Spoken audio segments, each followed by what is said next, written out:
Breaking news చూస్తున్నారు. Hormuz జలసంధిపై Iran సంచలన ప్రకటన చేసింది. హార్మూజ్ జలసంధిని పూర్తిగా తెరిచామంటూ ఇరాన్ కీలకమైన ప్రకటన జారీ చేసింది. చమురు నౌకల రాకపోకలను అడ్డుకోమంటూ చెప్పుకొచ్చింది ఇరాన్. నౌకల ప్రయాణం సాఫీగా సాగేలా సహకరిస్తామంటూ చెప్పుకొచ్చింది. తమ దేశ శాంతి కోసమే వెనక్కి తగ్గామంటోంది ఇరాన్. పొరుగు దేశాలతో సత్సంబంధాలు కొనసాగిస్తామంటోంది. ఇరాన్ ప్రకటనను స్వాగతించింది అమెరికా. హార్మూజ్ జలసంధిపై ఎప్పటికీ అమెరికా నిఘా ఉంటుందని వెల్లడించింది. ఇజ్రాయెల్ లెబనాన్ సీజ్ ఫైర్తో తెరుచుకుంది హార్మూజ్. సీజ్ ఫైర్ కొనసాగితే హార్మూజ్ జలసంధి తెరిచి ఉంటుంది అంటూ ప్రకటించింది. ఇరాన్ ప్రకటనతో ప్రపంచ చమురు మార్కెట్కు కాస్త ఊపిరి ఊదినట్టయింది. భారీ ఊరట దక్కిందనే చెప్పుకోవాలి. ఎందుకంటే అక్కడి నుంచి ప్రపంచ చమురు మార్కెట్ ఏకంగా 20% దాని మీద డిపెండ్ అయింది. And when it's comes to India, China, south Korea and Japan, ఈ నాలుగిటికి ఏకంగా 75% వాటి మీద ఆధారపడ్డాయి, ఈ 4 దేశాలు కలిపి. అంటే అర్థం చేసుకోవచ్చు, ఇరాన్ సంచలన ప్రకటన ఇటు ఈ 75% ఆధారపడిన దేశాలకు ఊపిరిలూదినట్టే. At the same time Hormuz జలసంధిని పూర్తిగా తెరిచామని చెప్పి ఇరాన్ చెప్పడం ఇంట్రెస్టింగ్ అంశం. అసలు ఏం జరిగింది అనేది డీటెయిల్గా మాట్లాడుకుందాం. గత కొద్దిసేపటి క్రితం లెబనాన్ రాజధాని బీరూట్ కేంద్రంగా దాడులని ఆపేసింది ఇజ్రాయెల్. అది బిగ్గెస్ట్ క్వశ్చన్ మార్క్. ఇప్పుడు ఆ విషయం పక్కన పెడితే అమెరికా చెప్పుకొచ్చింది, ఇటు ఇజ్రాయెల్ లెబనాన్ మధ్య దాడులు ఆగిపోయాయి, సీజ్ ఫైర్ కంటిన్యూ అవుతుందని చెప్పి. అండ్ ఈ నేపథ్యంలోనే అబ్బాస్ అరాక్చి ఆ దేశ విదేశాంగ మంత్రి ట్వీట్ చేశారు. In line with the ceasefire in Lebanon, the passage for all commercial vessels through Strait of Hormuz is declared completely open for the remaining period of a ceasefire on the coordinated route as already announced by Ports and Maritime Organization of the Islamic Republic of Iran అని చెప్పి కొద్దిసేపటి క్రితం ఇటు Iran విదేశాంగ మంత్రి సయీద్ అబ్బాస్ అరాక్చి చెప్పుకొచ్చారు. మీరు చూడొచ్చు, కొద్దిసేపటి క్రితం అరౌండ్ ఇంకా కంప్లీట్గా 6 గంటల ప్రాంతంలో ఆయన చేసిన ట్వీట్ అది. అంటే ఏ స్థాయిలో ప్రపంచానికి ఇది ఒక విధంగా చెప్పాలంటే ఆయన మాట నేను కోట్ చేసే ప్రయత్నం చేస్తున్నాను. In line with the cease fire in Lebanon, the passage for all commercial vessels through strait of Hormuz is declared completely open for the remaining period of cease fire. Cease fire continue అయినంతకాలం తెరిచే ఉంటుంది. మీరు చూడొచ్చు, అక్కడ చిన్న లంక పెట్టింది, అంటే లెబనాన్తో సీజ్ ఫైర్ కంటిన్యూ అయినంతకాలం ఉంటుందని చెప్పి. అయితే దీని మీద అమెరికా కూడా రియాక్ట్ అయింది.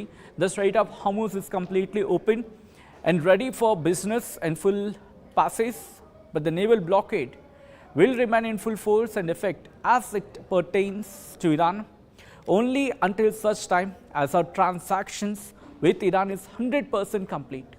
This process should go very quickly in that most of the points are already negotiated. Thank you for your attention to this matter, President Donald J. Trump.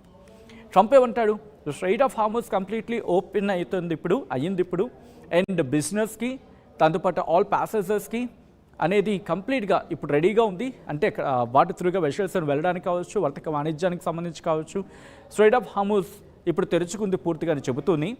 కానీ naval blockade అనేది, America విధించిన naval blockade మాత్రం continue అవుతుంది. అది full ఫోర్స్లో ఉంటుంది. దీనికి పెట్టిన లంక్ ఏంటి, effect as it pertains to Iran only until such time as a transaction with Iran is 100% complete. అంటే వాళ్ళిద్దరి మధ్య, ఇరాన్కి అమెరికాకు మధ్య ట్రాన్సాక్షన్ అంటే ఒక విధంగా చెప్పాలంటే సంధి కుదిరేంత వరకు కూడా ఇది కంటిన్యూ అవుతుంది. దట్టు 100% పూర్తి అయ్యేంత వరకు ఇది కంటిన్యూ అవుతుంది అనేది. నేవల్ బ్లాకేడ్ మాత్రం కంటిన్యూ అవుతుందని చెప్పి అమెరికానే చెప్పుకొస్తుంది. అయితే this process should go very quickly in that most of the points are already negotiated. ఇది చాలా త్వరగా జరగాలి. ఆ పాయింట్ ఒకసారి చూడండి, this process should go very quickly, ఇది చాలా త్వరగా పూర్తవ్వాలి. In that most of the points are already negotiated, already negotiate అయిన పాయింట్లో చాలా త్వరగా జరగాలనేది. ఇది బహుశా ట్రంప్ మాత్రమే మనకి అర్థం చేయగల పాయింట్ అనుకోవాలి. Thank you for your attention to this matter, president Donald J Trump. అంటే ఈ మ్యాటర్ దృష్టి పెట్టినందుకు ధన్యవాదాలు అంటున్నాడు డొనాల్డ్ జే ట్రంప్. ఇక్కడ 2 పాయింట్లు ప్రధానంగా అర్థం చేసుకోవాలి. ఇరాన్ ఒక చిన్న మెరుగు పెట్టింది, ఏంటది, లెబనాన్తో సీజ్ ఫైర్ కంటిన్యూ అయినంతకాలం స్ట్రైట్ ఆఫ్ హార్మూజ్ తెరిచే ఉంటుందని చెప్పి ఇరాన్ అంటుంది. అండ్ అమెరికా పెట్టిన లంక్ ఏంటి, అమెరికా ఏమంటుంది, ఎస్ స్ట్రైట్ ఆఫ్ హార్మూజ్ తెరుచుకుంది, బట్ నేవల్ బ్లాకేడ్ మాత్రం కంటిన్యూ అవుతుంది. అమెరికా పెట్టిన నేవల్ బ్లాకేడ్ మాత్రం కంటిన్యూ అవుతుంది. ఎప్పటి వరకు, ఇటు చర్చలు కొలిక్కి రావాలి అండ్ సంధి ప్రయత్నాలు జరగాలి, దట్టు 100% పూర్తి అవ్వాలి. అంటే అమెరికా మాత్రం ఇంకా యుద్ధమే కోరుకుంటోందా అనే క్వశ్చన్ ఇక్కడ రైజ్ అవుతుంది. టెల్ మీ, నేను బహుశా నాకు వచ్చే అనుమానం కావచ్చు కాక, అండ్ మీకు కూడా ఇలాంటి డౌట్ వస్తుందా? ఇరాన్ చెబుతున్న దాంట్లో మెలికి పెట్టింది అనుకుంటున్న పాయింట్లో ఎక్కడైనా మీకు demerits, if we called demerits ఏమైనా కనిపిస్తే కనుక జస్ట్ క్వశ్చన్ చేసే ప్రయత్నం చేయండి. అండ్ అమెరికా పెట్టిన ఆ కండిషన్ వెనకాల ఏమైనా కుతంత్రం ఉందా, లేకపోతే ఏమైనా మెలికుంది అనుకుంటున్నారా? ట్రంప్ అయితే స్వాగతిస్తున్నాడు, ఓపెన్ అని చెప్పి ఆహ్వానిస్తూ ఉన్నాడు. బట్ నేవల్ బ్లాకేడ్ మాత్రం కంటిన్యూ అవుతుంది. అండ్ ఆ నెగోషియేషన్స్ పూర్తి స్థాయిలో ఇంప్లిమెంట్ అవ్వాలి 100% అని చెప్పి. అంటే నెగోషియేషన్స్ జరిగితే సరిపో, ఆల్రెడీ నెగోషియేట్ అయినవి కూడా ఇంప్లిమెంట్ అవ్వాలి. అండ్ 100% ఆ నెగోషియేషన్స్ జరిగిన తర్వాత మాత్రమే నేవల్ బ్లాకేడ్ అనేది తీయడం జరుగుతుందని చెప్పి. సో ఇక్కడ ఈ పాయింట్ ఆఫ్ టైం మాట్లాడుకుందాం. నేవల్ బ్లాకేడ్ అంటే ఏంటి? అటు నుంచి వస్తున్న అంటే టోల్ విషయంలో కనుక ఎవరైనా అడ్డు తగిలితే ఏం జరుగుతుంది? అక్కడ వాళ్ళు చూసుకుంటారు. ఇక్కడ ఒక క్లారిటీ రావాల్సింది ఇరాన్ నుంచి. అటు నుంచి వచ్చే దాన్ని ఏమంటారు, టోల్ ఉంటుంది కదా, ఈ టోల్ కట్టేందుకు మిగిలిన దేశాలు సిద్ధమా, లేకపోతే ఇరాన్ టోల్ వసూలు చేస్తుందా, లేకపోతే టోల్ ఫ్రీ చేస్తుందా? టోల్ ఫ్రీ చేస్తే కనుక ఇష్యూ లేదు. టోల్ ఫ్రీ చేస్తే కనుక అమెరికా నేవల్ బ్లాకేడ్కి సంబంధం లేదు. బట్ టోల్ కనుక వసూలు చేస్తుందా? ఏ దేశం వెసల్ అయినా కూడా, ఇప్పటికైతే భారత్కి మినహాయింపు ఇచ్చింది, బహుశా చైనా కూడా ఆ కోవలోకి చెందినట్టుంది. సౌత్ కొరియాతో కూడా బహుశా అలాగే ఉంటుంది. అండ్ ఆబ్వియస్లీ జపాన్కి సంబంధించి మాట్లాడుకుంటున్న క్రమంలో కూడా. అయితే ఇక్కడ మాట్లాడుకుంటున్న సందర్భంలో ఏది బ్లాకేడ్ గురించి అమెరికా నేవీ ఏమంటుంది, ఏ దేశమైనా కూడా వీళ్ళకి టోల్ కట్టి బయటకు వస్తే కనుక వాళ్లకు సంబంధించి ఆ విషయాల్ని మేము బ్లాక్ చేస్తాం, లేకపోతే ఎలిమినేట్ చేస్తాం. ట్రంప్ భాషలో ట్రంప్ చేసిన ట్వీట్ని ఇక్కడ కోట్ చేస్తున్నాను. ఎలిమినేట్ చేస్తామని చెప్పి ట్రంప్ చెప్తున్నాడు. అంటే వాటిని పూర్తిగా పేల్ చేస్తాము, లేపేస్తాము, వాట్ ఇట్ మేబీ ఆయన భాషలో చెప్పాలంటే పూర్తిగా దాన్ని పేల్ చేయడం. అది జరుగుతుందా? లేకపోతే నేవల్ బ్లాకేడ్ జస్ట్ అలాగే ఉంటుంది? ఒకవేళ ఎప్పుడైనా సీజ్ఫైర్ వైలేషన్ జరిగి ఇరాన్ కనుక ఇక్కడ టోల్ వసూలు చేసేటువంటి ప్రయత్నాలు జరిగితే కనుక అప్పుడు నేవల్ బ్లాకేడ్ వెళ్తుందా? ఇక్కడ రెండు విషయాలు కూడా క్లారిటీ రావాలి. డీటెయిల్గా మాట్లాడుకుందాం. ప్రస్తుతానికైతే ఏదో అంటూ ఉంటారు కదా, కాస్త ఊపిరి పీల్చుకునే సందర్భం అని చెప్పి అలాగే చూడాలా. నా కొలీగ్ నందు జాయిన్ అవుతున్నారు మన డీటెయిల్స్ అందించేందుకు. నందు, స్ట్రైట్ ఆఫ్ హార్మూజ్ అయితే ఓపెన్ అయింది. అన్ని సమస్యలు కొలుక్కొచ్చాయనుకోవాలా, లేకపోతే ఇంకా ఆ సందిగ్ధత కావచ్చా, లేకపోతే ఆ లంకె పాయింట్లో ఒక 2-3 కనిపిస్తూ ఉన్నాయి కదా, వాటికి సంబంధించి ఇంకా చిక్కుముడి వీడాల్సిన సందర్భం ఉందనుకోవాలా నందు? అంటే స్ట్రైట్ ఆఫ్ హార్మూజ్ ఓపెన్ అయింది అనేది ఖచ్చితంగా ఇటు ఇతను ప్రకటించాడు, వాళ్ళ విదేశాంగ శాఖ ప్రకటించింది. మరోవైపు అమెరికా ప్రెసిడెంట్ కూడా ప్రకటించాడు, ట్రంప్ కూడా. కాకపోతే మీరు చెప్పినట్లుగా ఇది పూర్తిగా ఇక్కడతో అయిపోయిందా సమస్య అంటే ఖచ్చితంగా అవ్వలేదు. స్టిల్ చాలా ప్రాబ్లమ్స్ ఉన్నాయి, పెండింగ్ లో ఉన్నాయి. ఎందుకంటే ఇక్కడ డిస్కషన్స్ అవుతున్నాయి, పీస్ టాక్స్ అవ్వాల్సి ఉంది, పెండింగ్ ఉన్నాయి.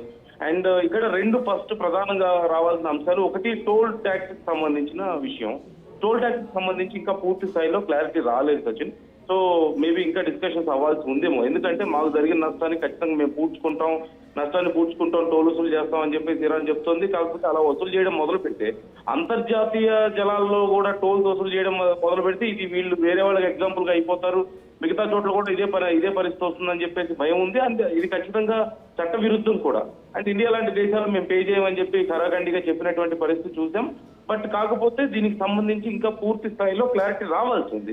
అండ్ రెండో అతి ముఖ్యమైన విషయం, అక్కడ సీ మైన్స్ పరిస్థితి ఏంటి అనేది. ఎందుకంటే మొన్న అమెరికా నుంచి స్పెషలిస్ట్ టీం అక్కడికి వచ్చి సీ మైన్స్ తొలగిస్తారు, స్వీపింగ్ చేస్తామని చెప్పినప్పుడు కూడా మేము ఎక్కడెక్కడ సీ మైన్స్ పెట్టామో మేము మర్చిపోయామని చెప్పి ఇరాన్ చెప్పింది. సో ఇప్పుడేమో ఇరాన్ కి సంబంధించిన team at the same time US team అందరూ కలిసి అక్కడ ఉన్నటువంటి సీ మైన్స్ ని పూర్తిగా తొలగించే పని ఇప్పటికే మొదలు పెట్టినట్లుగా తెలుస్తుంది. అండ్ అప్పటి వరకు ఇది పూర్తిగా తొలగించే వరకు 2 రకాల వాళ్ళు ఆల్టర్నేటివ్ చెప్పారు. ఒకటి, ఇంతకు ముందు మనం చూసాం, ఈ సీ మైన్స్ పూర్తి స్థాయిలో ఉన్నప్పుడు ఇరాన్ రిలీజ్ చేసినటువంటి ఒక మ్యాప్ కూడా ఆర్టీవీ చాలా సందర్భాల్లో చూపించింది. ఆ పై నుంచి వెళ్ళడానికి ఒక చిన్న నేరో రూట్ ని వాళ్ళు సపరేట్ గా ఏర్పాటు చేసి పెట్టారు, అంటే సీ మైన్స్ రేంజ్ లోకి వెళ్లకుండా. సో ఆ రూట్ లో వెళ్ళొచ్చు.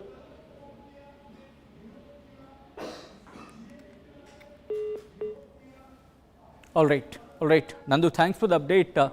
మొత్తంగా అయితే మాత్రం చమురు నౌకల రాకపోకలకు ఎటువంటి అడ్డంకి ఉండదని ఇరాన్ క్లారిటీ ఇస్తోంది. నౌకల ప్రయాణం సాఫీగా సాగేలా సహకరిస్తామంటోంది ఇరాన్. తమ దేశ శాంతి కోసమే వెనక్కి తగ్గామంటోంది ఇరాన్. పొరుగు దేశాలతో సత్సంబంధాలు కొనసాగిస్తామంటోంది. ఇరాన్ ప్రకటనను అమెరికా కూడా స్వాగతించింది.